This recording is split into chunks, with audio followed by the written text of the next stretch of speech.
Hello everyone and welcome to the after party. Hey! Oh my goodness. It is the weekend. Well done.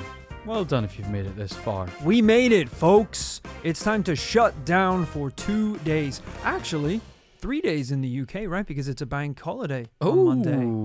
Is another king doing something cool for us? Well, not the listeners that are hearing this. Yeah. They just had their bank holiday last weekend, but we are going into the bank holiday. Shit, yeah, I forgot about that. We were recording this. Yeah, little back. You guys back to work, you little fuckers. Much like in the commune, we the kings, every weekend is a bank holiday weekend, and the listeners have a regular one. If any, and Rory, I'm glad you said it. The weekend, it is a time to switch off, de-engage, relax, go blank, go black mode. I don't know what that is. 2 Xanax, 1 glass of Jameson's and diesel jeans. Woo! And I black out for 48 to 36 hours, 36 to 48 hours, I should say. I wake up just in time for Monday morning. That sounds like the potion I used to create during quarantine. Yeah, a bumpy period for everyone, myself included. Mm-hmm. I know what you think, Rory Powers. There's no way this guy ever has a bad day.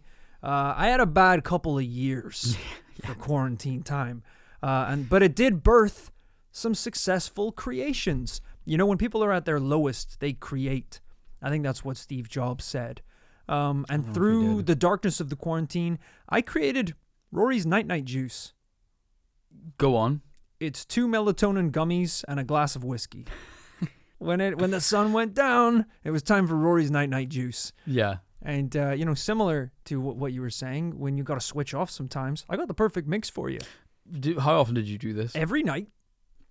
For how long did quarantine last? Is that true? Yes. No, it's not. It's sometimes, occasionally, if I was having a restless night, I would have to have Rory's Night Juice. But that was a very rare thing for me because, as you famously know, Kit, I am someone who I don't have a lot of gifts given to me by God. Mm-hmm. But one of the gifts that has been bestowed upon me is the ability to essentially fall asleep anytime I want within 15 seconds. Yeah, right. Yeah, I think we might have mentioned this at some point on the show, but it is that is your superpower. That is your Professor X is headhunting you for this ability. Yeah, and if that sounds like I'm exaggerating, this year during New Year's Eve, I fell asleep mid-countdown. That's not true, is it? It is 100% true. Well, that's not, but surely that wasn't deliberate. No, it wasn't. I was very tired. That makes it seem like less of an ability, I will say. It's because it sounds cool. like you have mental damage. It's cool if you had a very useful, the ability to get on a plane, a red-eye flight, and then just conk out at will. But yeah, that narcolepsy is the name for not being able to control when you sleep. Sometimes I'm just like driving a car or heavy machinery. Yeah, but and I just conk out for a little bit. You know, heavy machinery is not something we talk about in day-to-day life. The only time it ever comes up is when they tell you to not operate it when you're sleepy. Yeah, which is kind of a reverse psychology thing because I've never wanted to operate heavy machinery more in my life. Right. So as soon as it rolls down to like 11:30 and my eyes are getting dozy, I'm just looking for the heaviest machine I can operate. The oven, the refrigerator. A Scooter 2000 if there's nothing else going. Rory, he has a big to-do list. Every morning wakes up with a big to-do list, taking things off the to-do list all day long. But sometimes you just keep pushing things back, and then before you know it, it's 11:30 p.m. and all your heavy machinery operating. You've left till right at the end of the day. You're like, oh man, I need to get this out of the way before I get too sleepy. You gotta do it. Hard cut to you smashing a crane into a skyscraper. Because you fell asleep. Because you thought the melatonin gummies would kick in after you were done operating the crane. Yeah, it's also kind of ironic because I do drink an ungodly amount of caffeine really every day. I'm a caffeined, you could say. Nice, dude. So to be someone who can also pretty much, I could drink a pot of black coffee at 11:30 at night and be fast asleep by 12. It's insane. I think we could probably submit you, because I think the New York Times has a segment which is like medical anomalies. And they're just like, Right. And it's kind of clever. They kind of use it as like clickbait for their newsletter. Where it'll be part of the newsletter where it'll be like, this man hasn't been able to blink for 2 years. What do you think is happening? And then you read the whole article. It's like, yeah, this is a real guy. This is his situation right now, and no one really knows what's going on. I love that in this progressive world that we live in, we frown upon the ancient traditions of freak shows. And we can acknowledge now how wrong that is. And then in the same breath, go, but check out this week's medical anomaly. I think, it's all about framing, isn't it? Because if I had to guess, the New York Times is making the argument that, well, we're getting the word out.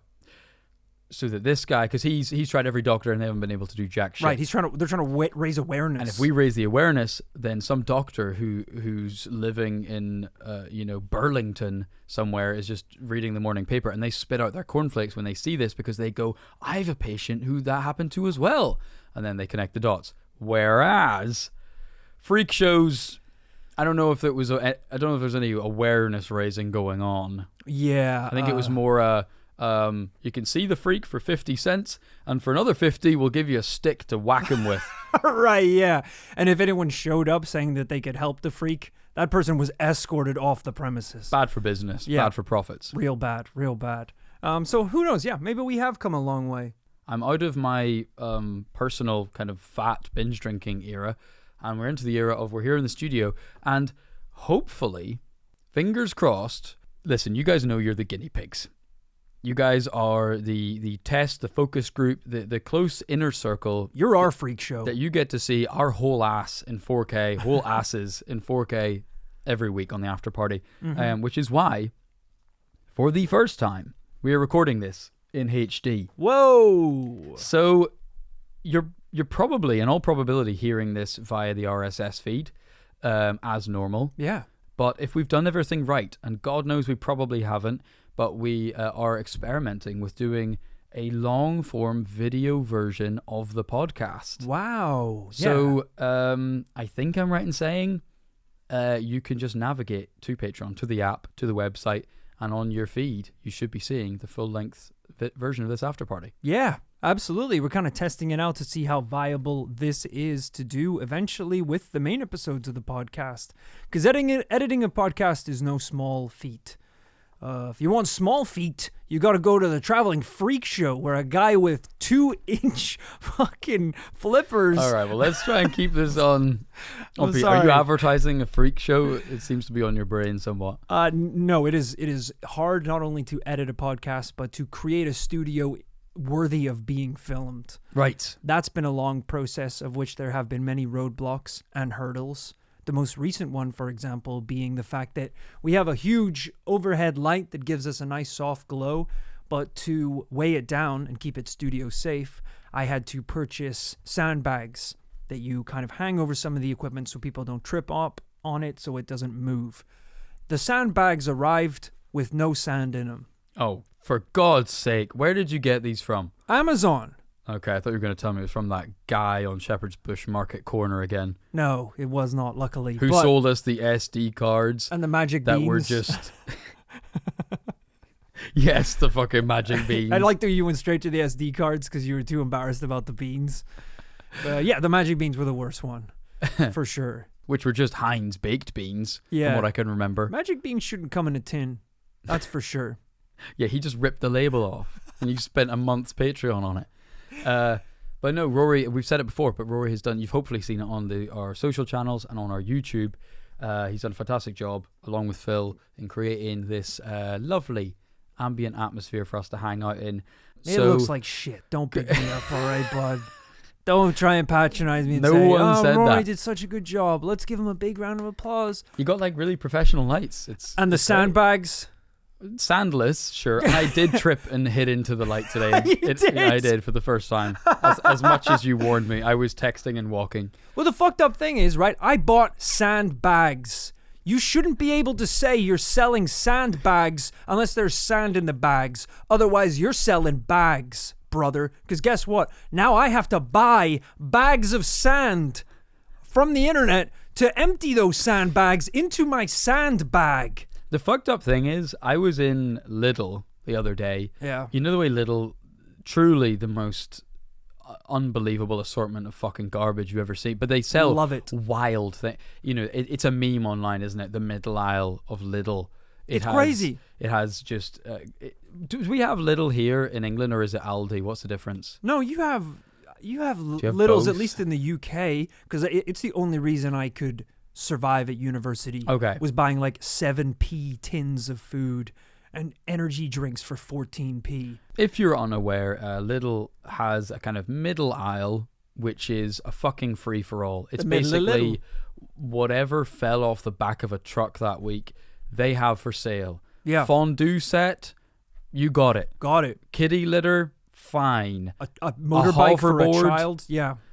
We're not joking. And so the other day it was, we're talking turkey carving knives, electric scooters. I went to the Lidl by your house not long ago and bought an American football helmet that was also a nacho plate. So you could pour hot cheese in the top of the helmet and then dunk chips. But you could also just wear it. It was a wearable helmet. Now that I think about it, it's really got the energy of the shop from Animal Crossing.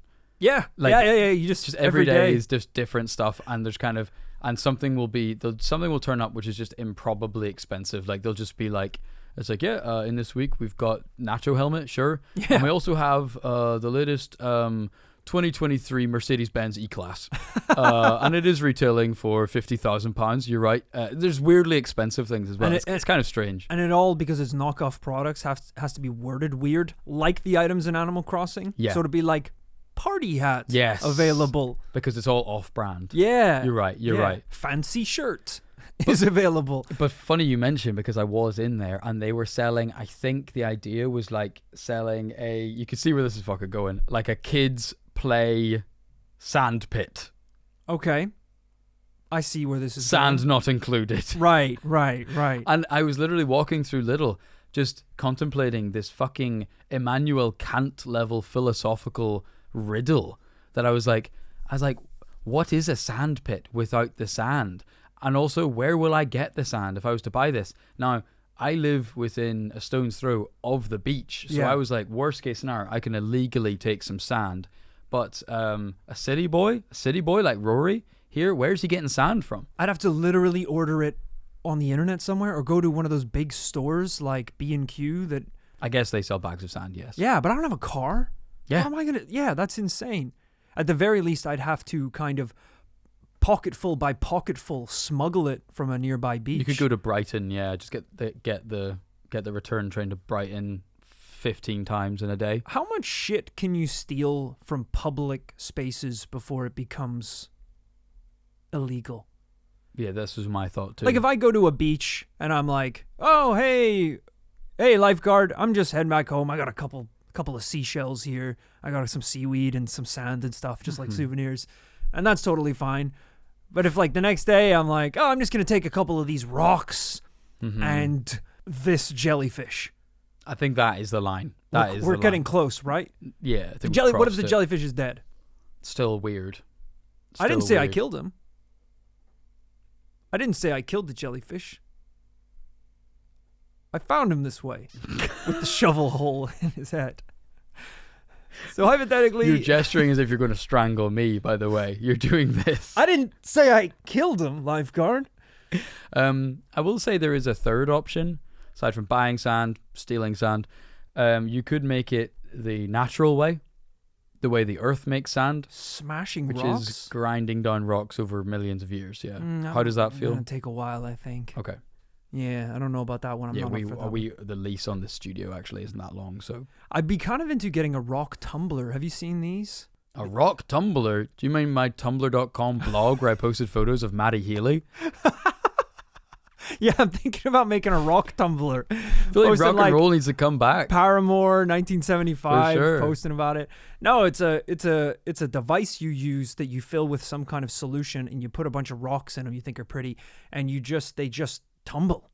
Those motherfuckers tumble for hours and hours and hours, and it smooths them all out.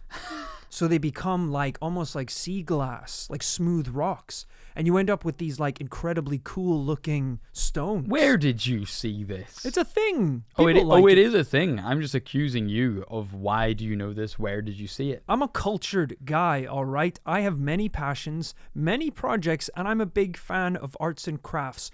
Also, I found out if you can add all the right ingredients in there, you can use it to make cocktails. Okay, you saw a TikTok. You definitely saw a TikTok. I can't believe this is real. It's crazy. So yeah, it really speeds up the natural process. So it's crazy. We might be getting a bit sidelined here. I don't know how much people care about where we're going to get sand from. It's basically racing the process forward millions of years. So if we got one of these motherfuckers big enough to fit some sort of monkey inside and tumble him through the years... That's not how evolution works. In theory, he would come out a very smooth man. No. Correct me if I'm wrong. Is my science right there? He'd come out looking like one of the fucking blokes out of Mad Max with petrol smeared over his face. We suffer from many first world problems, and this is just the latest. No sand. No sand. Which I think we did work out in a previous episode of This Paranormal Life. That was described, people said someone had absolutely no sand. I think if they had like no gumption or no... Do you remember this? No. I think I heard this from listening through to old episodes for the British Podcast Awards. There was a statement in an old episode where someone was like, "This man had absolutely tons of sand." Oh, right. Yeah, like gutsy? I don't know what that means. That's crazy. There's a lot of old phrases that have been lost in the, if you'll pardon the pun, the sands of time. Such as "do it for the shanty." That was a great one. I remember that. Pirates daring each other to do stunts. That's not true. That's not a real thing. No, it was from us. Oh. That wasn't a real historical motherfucker, phrase. why are you lying to my face? Do it for the shanty. We made it up. Do it like, it'd be like a dare or something. Do it for the shanty. Yeah. The implication being if you did something so crazy that pirates would sing songs of it for generations. It's a cool idea. I like it. Isn't it crazy that we used to do things for the gram and then... Do it for the vine. At some point, we just started doing everything for the gram. Because we never say... Isn't it crazy at some point you started doing something for the gram and you never stopped? Yeah.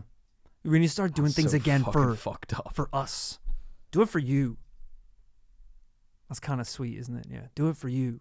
We are, if you couldn't tell, at the end of our trip, at the end of this recording trip, we are scraping the sandy little barrel here. We're at the end of a 3-day trip. I am over in London. We're sitting here, of course, in TPL. Not in London. Didn't give away the location.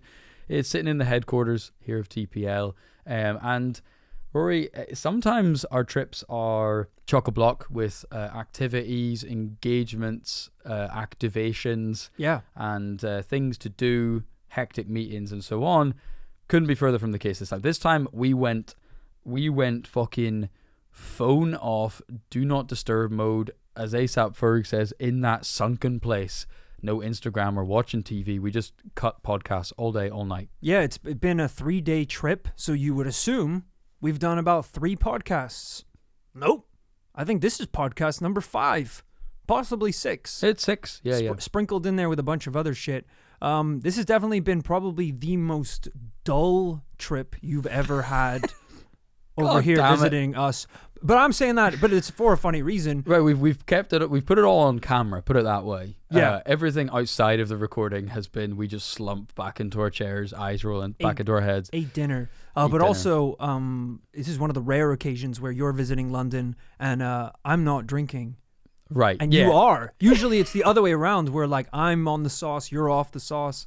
Whereas like this time, because I just got back from my trip, I'm just not boozing. So Kit's been going out at night having martinis and Negronis and pints, and I'm getting little Diet Cokes and little waters and just tumbling my rocks in the corner, waiting for my salad to arrive. Starting to think Rory was replaced in Georgia. In Georgia. Something's happened, and I want to know who this is and what they did with Rory, because we went to dinner and I was starting to get worried. So I was like, hey bud, see anything on the menu you like? And you're like, yeah, there's a couple things. I'm like, any of the starters taking your fancy? And you're like, no, I think I'm going to skip the starter. You're like, whoa. Beads of sweat start going on my face. I'm like, bro, did you see there's fucking nachos on the starter? And you're like, I'm just not really hungry. I'm like, all right, we need a doctor. We need a doctor in here. Right. You need to give me one of those fucking Blade Runner tests where it's like, you're just reciting phrases to me. If there are starters, what would you get? Nachos. If there are starters, what would you get? Nachos. Seeing if there's any fluctuation in my eyes. The waiter comes onto the table and is like, guys, I know this is really random, but a bunch of American supermodels just came into the bar and they just had a real hankering for like a Georgian iced tea, like a whiskey iced tea, and no one here knows how to make it. So like, is that crazy? Like, would someone here know how to hop behind the bar and maybe drink with these supermodels? And Rory was like, I'm good. I'm taking it easy tonight. I was like, something's going down. They got to him. They finally got to him. Yeah. Someone rushes into the restaurant. A Monster Energy drink just overturned on the highway. They're just giving away the cans. Truck. Yeah, I'm kind of tired. So, yeah. It's fine. And then after all of that, he ordered the fucking rocket salad. So I am just at my wit's end. I don't know what to do, but I've been trying to, yes, normally I'm the dull one, but I've been trying to live it up. It's one of these things where, it's like your parents making you smoke the whole pack of cigarettes. I'm so disturbed by Rory taking it easy that I've had to try and pick up the pace. So yeah. I have been knocking a few back. I got the vegan burger for dinner, and Kit got the fattest steak you've ever seen. He was like, I guess I got to do the meat thing. Yeah, I got to do this for both of us. I choked it down. But, we're at the end of the trip, and it's been a sensible one, aside from the podcasting, which has been very, very silly. Yeah, the last one in particular really pushed us over the edge into, I don't know what, into something a bit more unhinged. We were wearing cloaks. Yeah, we were wearing cloaks. Getting big into costumes on the podcast nowadays. You got to make use of these cameras. But we were cloaked up on a Thursday, sunglasses on, indoors, lights off. Now you're just saying all these things. I'm realizing how insane it was. Our jobs are weird, man. Reviewing some of the most hard-hitting paranormal evidence to ever come across our desks. Got to be one of the fastest. Wait, I can't say that. Tune in to find out what happens at the end. I'm not saying anything. Who knows what the conclusion is? Not saying anything. Yeah. But absolute barn burners, the four of them, the episodes we've cut. What is that? I've never heard that phrase. They're fucking sick. That can't be it. That's not a sick thing. Oxford Dictionary, a very exciting or dramatic event. Really? Hey, Rory, you're a city boy. I grew up in the country. I'm a little country mouse. A barn burning down was just about the most exciting thing that could happen. Hell, sometimes you have to make your own entertainment, and you just burn someone's barn down. Right, and that was the big thing. That seems like a very strange phrase to still be thrown around. I am making this up, but yeah. I don't know where that comes from. It's a sports cliche, apparently. A barn burner? Like a really exciting, baseball game or something. A barn burner. Never heard of that one before. Learn something new every day. This podcast is going to be called The Barn Burner. The barn burner does sound like a kind of cryptid that turns out to be a pedo spotted in Wisconsin the 70s. The barn burner. Big Spring Heel Jack vibes. Yeah. He was just a sexual offender with, I think, fucking flubber on his shoes. He could jump pretty far. Sex offender, Jesus. Wasn't he? Didn't he just harass women constantly and throw like acid at people? Yeah. Yeah, he was a little freak. Yeah, a little kind of Jack the Ripper type energy. But I will say, I wanted to make a quick shout out to here on the Afterparty not that long ago. We did put out our address. We doxed ourselves, which, y'all made us almost regret that pretty quickly, because I think, we were like, I think this is going to be really fun and the right thing to do. But we put it public, and I think within about an hour, someone commented going, did y'all just really dox yourselves? Right. And I was like, well, when you put it that way, it sounds bad, sure. And if you're curious for that, it is in the description of a recent Afterparty episode. Can't remember which one. But thanks to you guys, we have been receiving things. So thank you to anyone who has sent stuff through. We will shout you out as best we can. But just as of very recently, and you'll be able to see it here on the video if you're watching it. Whoa! Just realizing I need to stop talking and actually interact with these cameras. Yeah. Rory, I'll let you crack open this one again, but we had the Bigfoot collar. We talked about this on a recent episode. Hell yeah. This was a present sent in by Brandon Zimmerman. who sent this in. He actually flagged it in the Facebook group first, where he said that he spotted an authentic Bigfoot collar in store, and he would send it to us right here on the podcast so we could test it out. I believe we did test it out on this week's episode. Is that right? Well, yes, it actually is, which we're going to talk about in a second. It says on the back of the packaging, the instructions: gently blow into the mouthpiece to create a low-pitched sound that Bigfoot finds irresistible. Okay, so here's the low-pitched sound. Kind of sounds like if you punched a duck in the throat and it wasn't quite able to quack anymore. So I don't really know what that's doing for Bigfoot. But then the second instruction is you can forcefully blow into the mouthpiece to create a shrieking Bigfoot yell that's sure to wake up any Bigfoot from its slumber. So here is the shrieking call to wake him up from the eternal rest. Fucking hell. It's as bad as I remember. The other one we'll give a quick shout out to is we received this week, which I believe, am I right in saying, is from Emma Davidson? You are correct. Emma Davidson. You knocked this out of the park. We couldn't believe it. We've got, what do you call this style? Crocheted? Yeah. Knitted. Crochet knitted little Rory and Kit dolls. Rory Kit dolls. They're not even creepy enough to be voodoo dolls. They're just adorable, beautiful little dolls.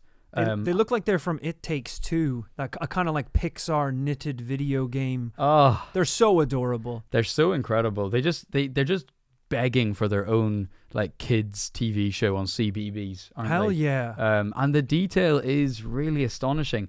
The Easter egg here is that this is, I believe, the inspiration is taken from videos we put up a while ago. Maybe the last ever videos we ever shot in Pirate Studios in London, because the air conditioning was broken and we had to layer up because it was very cold. Hence, the outfit that everyone roasted on the videos. All the comments on these videos were like, what the fuck? Why is Kit dressed like Shrek? He looks like a goblin. He's gone goblin core mode. I'm wearing a little green jacket and a little hat. What was it? A green knitted vest, but over just a black tee? Over a black sweater because it was that cold. But it's incredible. So, and your boy Rory's rocking a sick hoodie with a cool varsity jacket. And again, the attention to detail is astonishing because that's a real, like, look at that's a real, your hoodie is like a layer on underneath, and there's a jumper underneath it. Like, the layers are incredible. They got your little 2.5-inch bulge down there as well. That little nub. Yeah, So it's like super accurate. 2.5-inch flaccid motherfucker. All right, it's a grower and not a shower. Let me say that. Quick, one of my friends that actually flagged this, Emma, not to put you on blast, but the Rory doll is substantially larger than the Kit doll. You do look like a little elf when you compare them together. Yeah, which, I'm not saying we need to do these again, but we need to, because this won't stand. I could maybe if we even get some little knitted platform boots for my character, just so because in reality I'm 6'3" and Rory's like 5'7" or something, so like it just needs to be a little bit more. I'm 6'3" without my heelys. Yeah, 6'5" with them, so we could get some knitted heelys. No, for my little dude. I think this one, that's actually, if you hold that up, that's like not a million miles away from just a 1-to-1 scale. Whereas, so. Which one of us is taller in real life? Are we the same height? Me by about a foot, I think. All right. Yeah, you little son of a bitch. I'll do that experiment off screen for the sake of Kit's ego. Kit's not looking. I did really want to, because we have them on the shelf, and I was like, I do really want to pin them to the wall behind me, kind of like Jesus on the cross a little bit, hang him up. Yeah. But I immediately became a little scared that these might actually be voodoo dolls, and I do not want pinholes in my human hands. Worryingly, when we showed these to editor Phil in the studio, he mimed stabbing one of these dolls. Yeah. Just to give you an idea of where our team is at with us mentally. Yeah, we were like, hey, check out these dolls that we got. He just grabbed them and started standing on them. Yeah. I think hoping that Kit and I would just crumple as well right in front of him. He looked a bit worried that we didn't. We just were still stood there. It was kind of dark, I'll be honest with you. But the dolls are doing great. They're very safe with us here. And, for anyone else listening who wants to send in anything to the office, what do we want to say? The address is available on Patreon. Yeah. It's on the description of an after party of a couple episodes ago. So you can grab that. As we said, this week was the Skunk Ape, Rory. Whoa. A barn burner of an episode. It really was. Annoyingly so. I think you'll find Rory was so resentful and regrettable in giving his yes at the end of that case. Yeah, I think I was, the entire time we were doing that podcast, I was so sure it was going to be a double no that I kind of was mentally present about 40 to 30% of the time. And then I showed you evidence at the end. You're like, wait, what the fuck? Wait, so yeah. Hold on. Recap, because what? Look, we've had this before with a lot of cases where the name of the creature or the shape of an object, no spoilers for future episodes coming up, that takes away from the sense of legitimacy from the case. The skunk ape. We had another ridiculous, the X-monkey. Sure. These silly names that make it seem like we're not dealing with anything serious. But the skunk ape is basically just Bigfoot or some kind of Sasquatch. And at the end of that podcast, we did get some of the most convincing cryptid evidence I've ever seen in my life. So I had to follow my heart and give it a yes. Which we do appreciate, and there is a really funny moment at the end of that. I can't remember if it becomes a video clip or not, but of Rory realizing how mad he is that he gave it a yes and that I didn't give Shag Harbor one. Not to bring it up again. It's fine. I'm a big man. I can admit when I'm wrong. I'm a big man with a little man. I can admit when I have made mistakes in the past. It's fine. Not Shag Harbor. That was not a mistake. No, I really appreciate that you were able to move on. But yeah, I was really pleased with that one. Just that we were able to revisit Bigfoot in a way that made sense, not just rehashing old ground, but looking at a new kind of variation of something like Bigfoot. And then not only that, but getting to sign off and say that it's real. Did he smell bad? I don't remember. Yeah, he that's did. the idea. Okay. Smells like absolute shit. Yeah. There's a couple of them. Momo as well. Yeah. The Missouri monster, he basically is just Bigfoot who smells like shit as well. What animal smells good? Dude, probably Bigfoot doesn't even smell that good. The original. He's going to smell like nasty old muddy ratty hair. Yeah. Ugh. Couldn't agree. What do you think is going to be the best smelling cryptid? Great question. Mothman, maybe. Why? Because everyone's trying to get rid of him, so he'll probably smell like cedar. And I know I've got a lot of experience trying to get rid of moths. Quite good logic, actually. So trust me. Who else would smell good? I feel like the Flatwoods monster, because he's from another planet, he might smell like some kind of crazy thing we've never even smelled before. Yeah. Might just destroy your nose. Like when you hit a vape and the flavor is like electric rainbow. Yeah. And you're like, that didn't come from Earth. That tastes like stars in the galaxy. It smells like McDonald's Sprite tastes. Exactly. It fucks you up. Looking at these little guys did remind me of something that I wanted to just bring up very briefly, because I think some of the listeners here on the After Party quite enjoyed the little bit of a drizzling of video game chat that we had in one of the recent After Parties. And Rory did promise us, we've already had the debrief of him coming back from Georgia, but he did promise us that he was going to be playing the new Legend of Zelda Tears of the Kingdom. Is that what it's called? Yep. While he was away. So I guess we're going to need the review. Can I cue it up by saying that I don't know if you're going to be proud of me or not proud of me, but while you were away, I came very close to snapping and getting not only a Switch but the game. Oh my god, are you serious? It almost took me out of video game retirement. Wow, would you have gone into Breath of the Wild or straight into Tears of the Kingdom? Well, the fucked up thing is I actually own Breath of the Wild on Wii U. Insane that it's available for Wii U. Yeah. Don't play it on Wii U. Or do. No. This is actually, this is getting into deep video game stuff, but this is actually something Nintendo has done for many years, which I think is kind of cool. It is cool. Is they release Zelda games at the end of a console life cycle. Yeah. So, not many people know that Twilight Princess was available on GameCube, mirrored this is so dorky. left to right from how it appears on Wii. Yeah. And then similarly, Breath of the Wild was released strangely at the end of the Wii U's life cycle and then appeared on Switch. Yeah, Twilight Princess on the Nintendo Wii was actually one of the few times where Link was actually right-handed. They changed the system because, of course, most of the players would have been right-handed, so they needed the sword to be in the correct hand, whereas the port was mirrored for the GameCube because Link is originally left-handed. All right, Rory hasn't been replaced. We've still got this fucking dork sitting here. But I came very close. Okay. How can I tip you?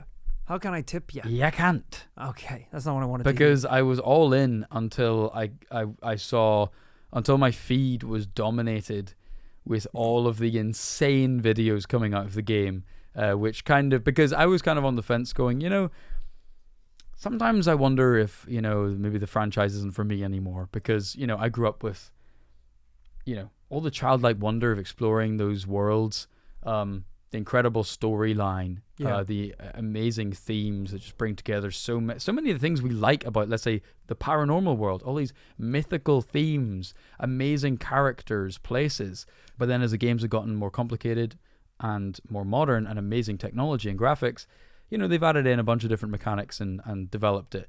And I was like, but you know what? Maybe it's time to revisit Hyrule. Maybe it's time to pick up the old Master Sword again.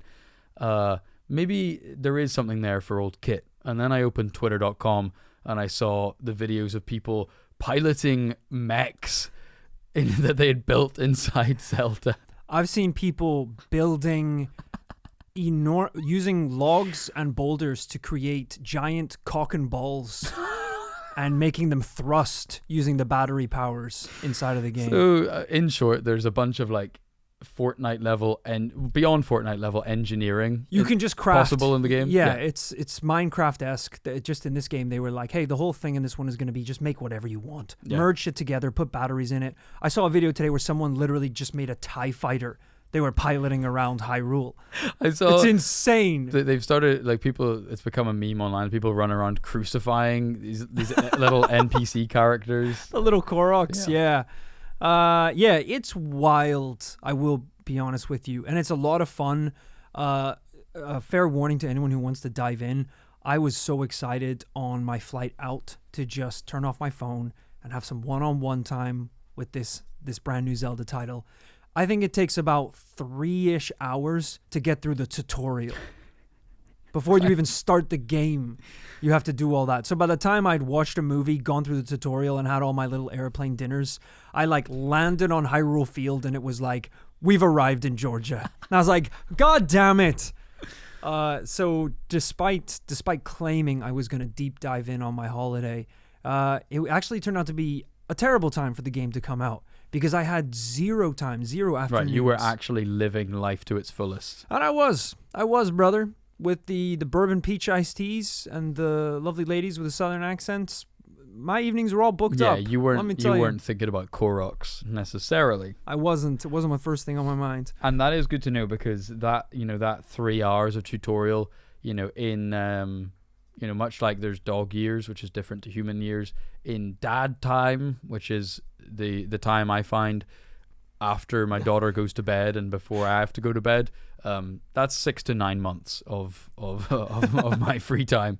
Dad time is a weird thing where every second of free time is a millisecond. Yeah, that's the exchange rate. And yet somehow you also age 1,000 years in one.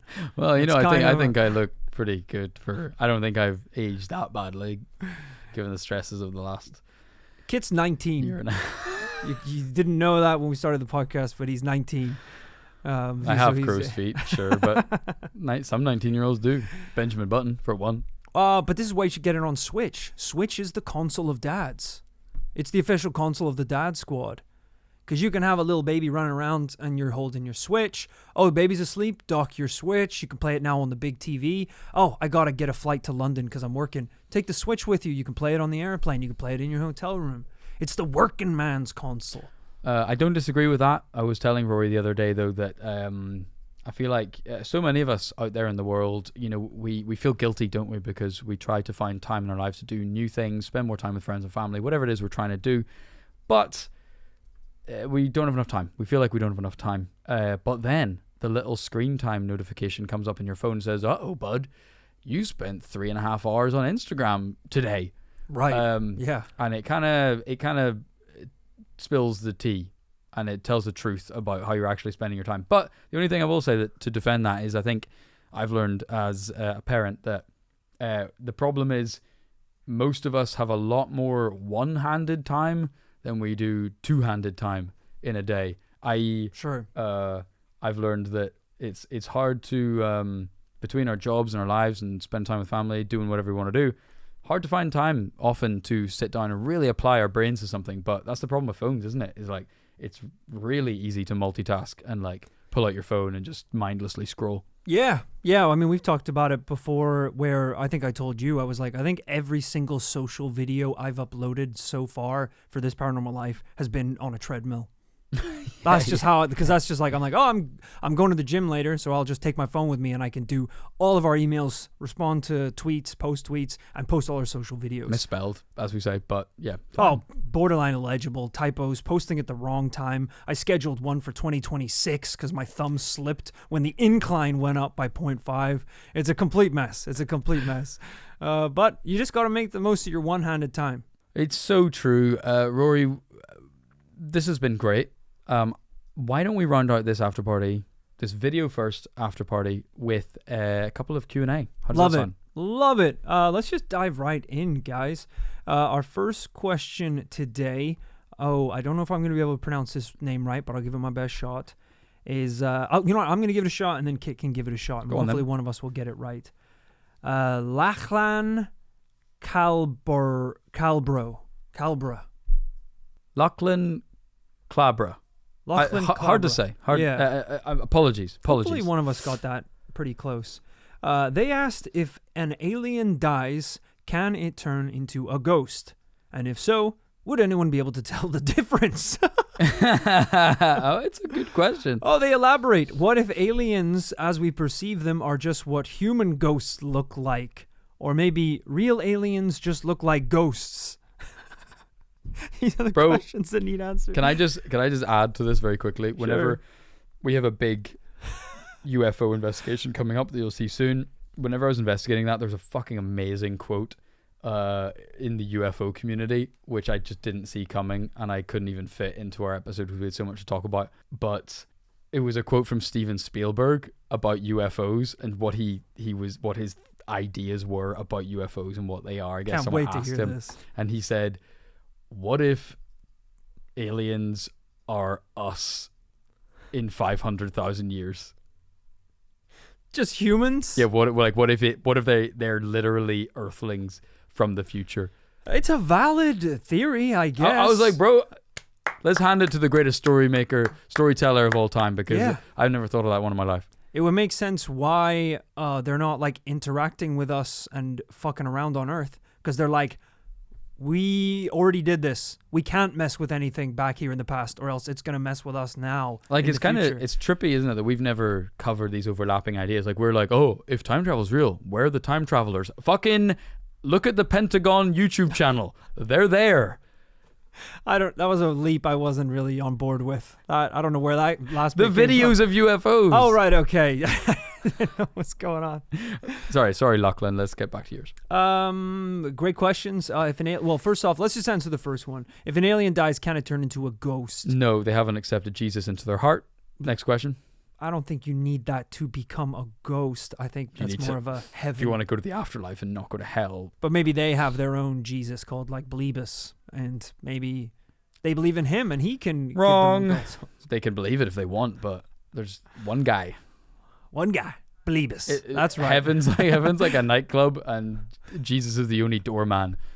And if you've got a little necklace that says Blebus on it, Jesus is gonna say, "Not tonight, son. Not tonight."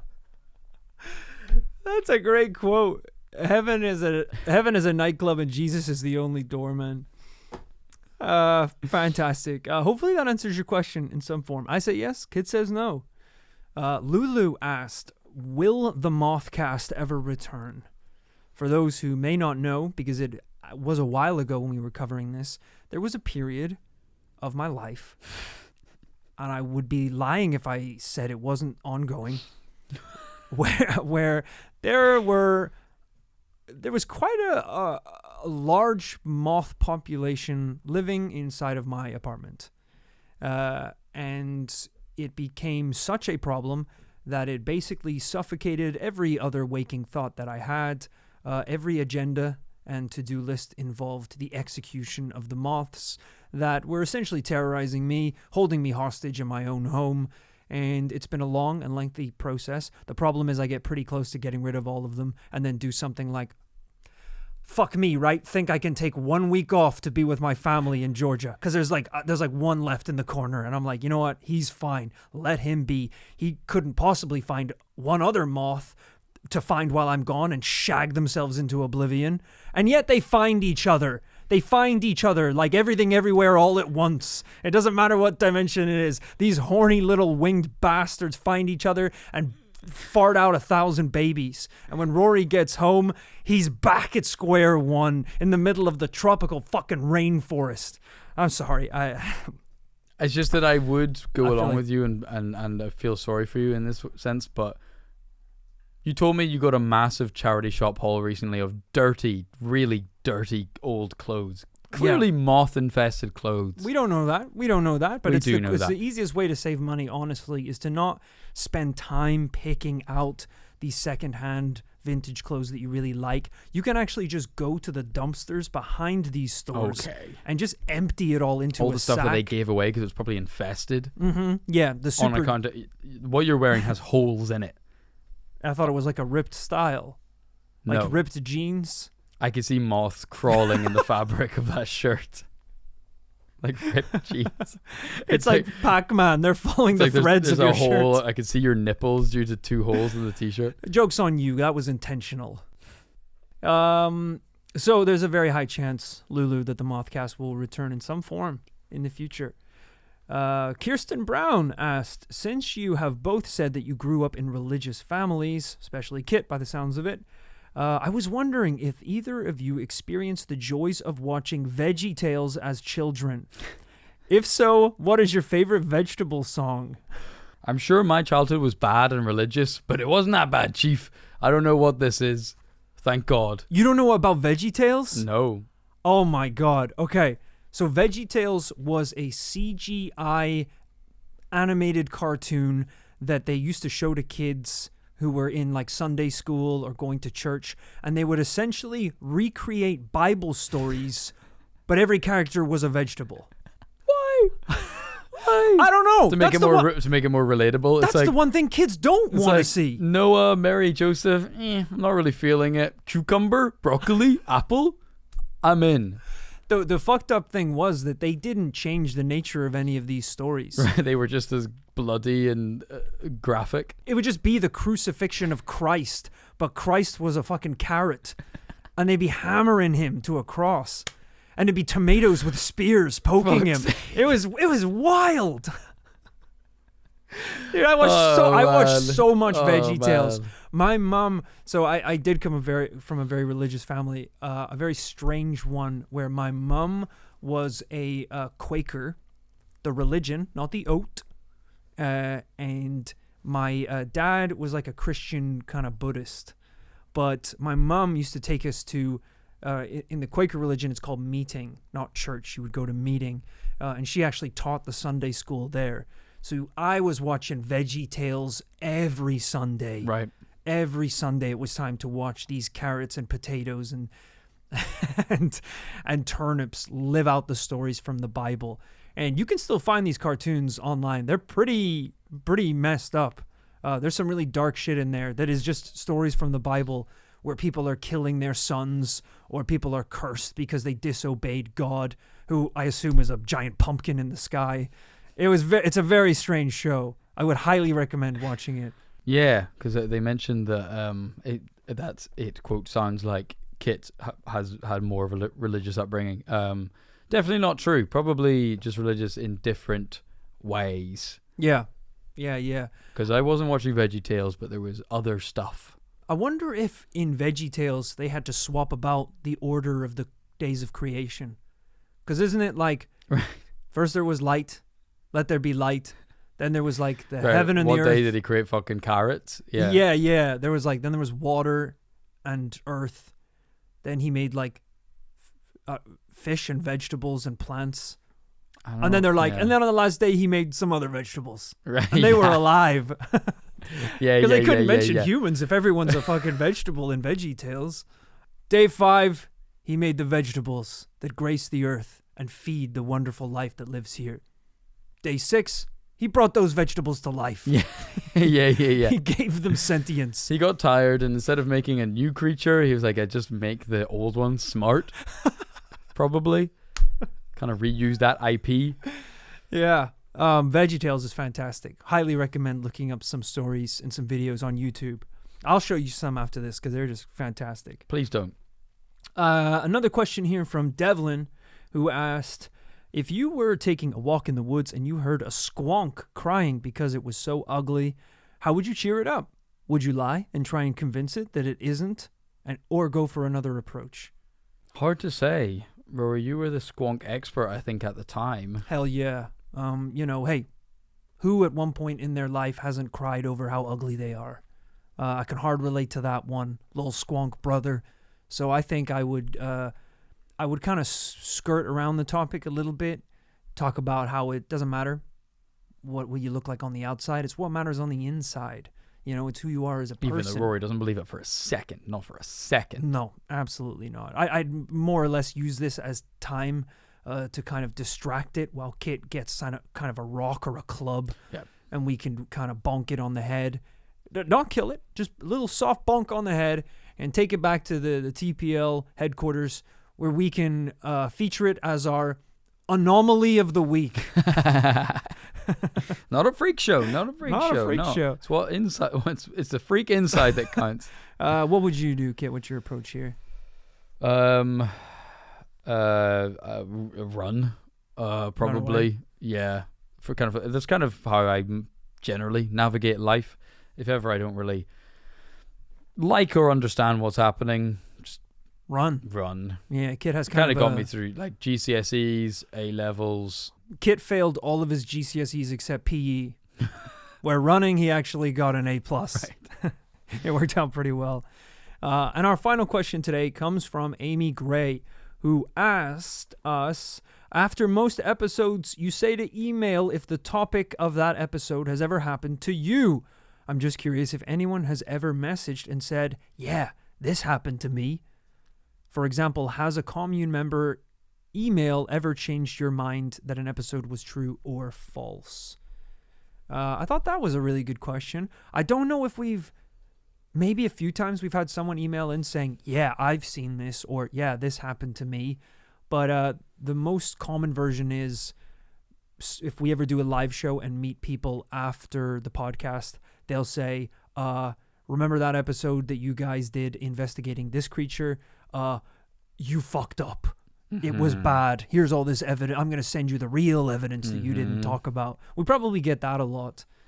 But it's rare when people say, oh, no, this did happen to me. Yeah, I think we've had occasional things like that over the years. We have struggled over the years with finding a way to include people's individual experiences because generally by the time we've covered something, if someone comes out the woodwork and says, well, that happened to me, we've slightly missed the boat a little bit, and we would have to have something really juicy to justify coming back and talking about it. And in general, when people send through their stories, very often they're fantastic, but are they long enough to talk about on a main episode is debatable. But that's not to say we won't figure out that way, and we have joked about doing follow-up kind of episodes or segments where we do those. I would say as one example, I think we managed to catch this person's testimony before the episode went out, but I think it was I want to say it was the La Llorona episode about the kind of Spanish-speaking world and South American legend of the woman La Llorona that someone sent in.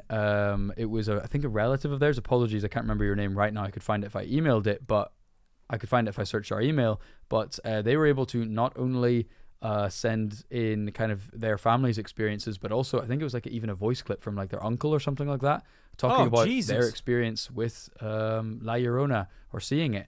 So that was really cool to get a listener who was like, well, I haven't personally, but my family take this super seriously, and here's a story. Yeah, I think the only thing that we want to be cautious of is getting people to email in their firsthand testimonies or apparently MP3s from their ancient uncles, and we just rip the shit out of it. I don't think we want to go down that path because, as much as we love to have fun on this podcast, we don't want to insult anyone's beliefs. We're here to, joke alongside you and at the end of the day come to our own conclusions without belittling anyone else's beliefs. So that'll always be a little bit of a balance to strike if we do ever feature anyone else's paranormal evidence. But it's something that we may look into in the future, I would say. That being said, if you are in possession of or know of the location of a freak, do get in contact because sorry. Phew. I was starting to worry again that Rory had been swapped out because that sounded like a whole bunch of sensible, kind of nice shit. Right. And I thought we were getting the weird Rory for a second. Yeah, I meant anomaly. If you have someone with some sort of anomaly that could feature in sort of a traveling anomaly show, that would be... I like that. That would be great. As long as you don't mind living in a cage, eating gruel, peanuts, not getting paid, that kind of thing. Yeah, get in touch. Get in touch. Well, there's just another barn burner of a after party, another great business idea from Rory about the traveling freak show. Not freak show. Anomaly. And I hope that you have enjoyed this after party, even if you're listening, just the audio version as usual. Or if you've joined us, maybe you tapped out of the audio version to check out the video one. Thank you for tuning in. I'm looking here at the camera. Hopefully this has worked and it's been great because then we could do it again in future. Let us know, crucially, let us know if you think it's good, if you have any suggestions, because genuinely, you guys are the inner circle. We want to try this with you guys first of all, before we go any further. Absolutely, yeah. So we will be back, of course, on Friday. Thank you for supporting us on Patreon and making all of this possible. I gotta go to Comic-Con. Mamma mia. See you later, chumps. We're going to hear about that when he gets back. And we'll be back on Tuesday with a brand new paranormal tale. Hell yeah. Bye-bye, folks. See you then.